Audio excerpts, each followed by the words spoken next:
I'm Dave. I'm going to lead you through this module of the seated positions and the cueing and the alignments. So what you will need during these sequences is a yoga belt and a yoga block, because what I'd like to do is firstly show you the posture itself, the asana itself, but then show you how you would maybe teach that to a beginner or somebody with tight hips. Okay, so if you can make sure you've got your yoga block and your yoga belt, we'll get started. Wide angle, seated forward bend. So this is quite a challenging pose. Generally in your classes you're going to have not people who've been doing it for a long time, and this is one of the poses that can really sort of challenge them. Firstly, again, the block and the belt, if you've got beginners in your class, is a really good thing to have and ask them to use, but we'll do that in a minute. So for it, this is how it goes. If you're in my class, lift any muscles away from your sit bones, so nice and tall, and then open your legs as wide apart as you can. Again, lift any muscles away from the sit bones, and then open the legs a little bit more. So you'll only ever be able to open them as much as these abductors are going to let you do that. Now this was a real challenging pose for me for a long time, and it wasn't until about 3 years ago, maybe a little bit more, 4 years ago, that I actually got to the point where if I've done my whole practice and I'm nice and warm, that I can actually lie down and be onto the floor. So it's not a pose that you can really rush. It works in people will feel super tight in the hip here, in the abductor here. You feel this abductor can really feel like painful in the knee. So you can't really push people along with this. So we have the options of you can have the belts ready.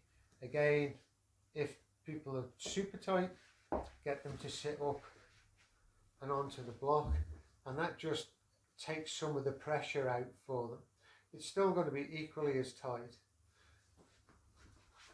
What I tend to do is I start with the hands behind the back. So if this was my class, I would get to the pose by anybody who's super tight. Again, what I want to do is take this curve out of the back and create length in the spine.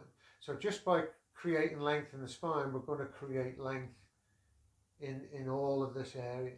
So I would say bring your hands back and then squeeze your shoulder blades together and just lift the chest. So this might be enough for some people in your class because of the experience of the opening up of the hips. And you could keep them there, and then inhale, lift, and exhale. You can walk your hands forward.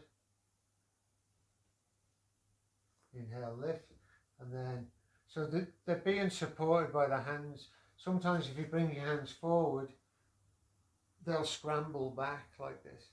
So you can take a hold of the toes like this and use the toes to help bring yourself forward. Then you can come forward.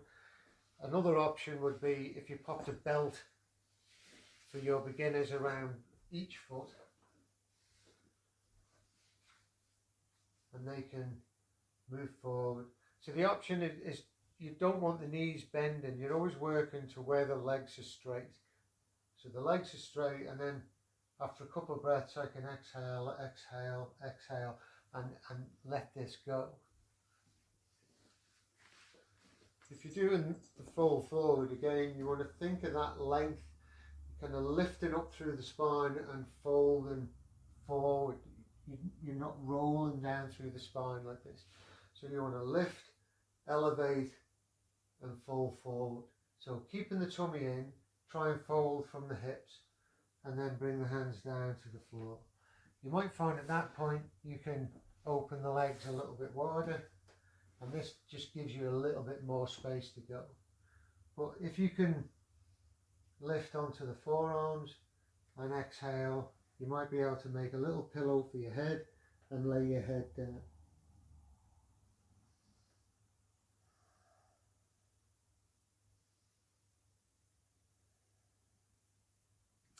Another option is, if you have your yoga block, is you can bring it around the front like this.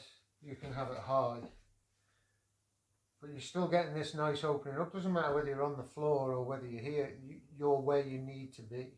So you need to be allowing that, so you can have the block on its side, on its end or on its side, or even flat on the floor, just while you're making your way down towards the floor. And you know, this is a discovery, so hardly ever do we arrive and just do a pose and we can smash it. We relax into it, and it takes time, and over time we open up, and as we open up, our mind opens up with our body. Okay, so remember, the block can be sat on or you can use it forward, but I would lift the bones. Inhale, reach up. So create that length on the front of the body, reach up through the fingers, look up, so you're creating length all the time, and then exhale, fold them forward, maybe reaching for the front of the mat, which encourages that extra bit of length. Hands to the floor, inhale, lift, and then exhale, fold forward.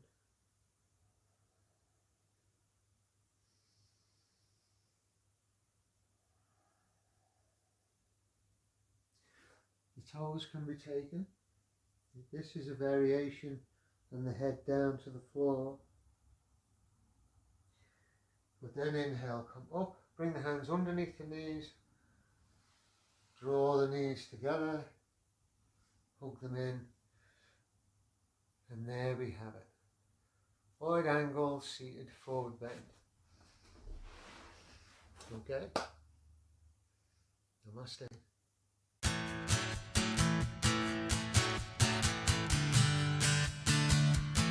Okay.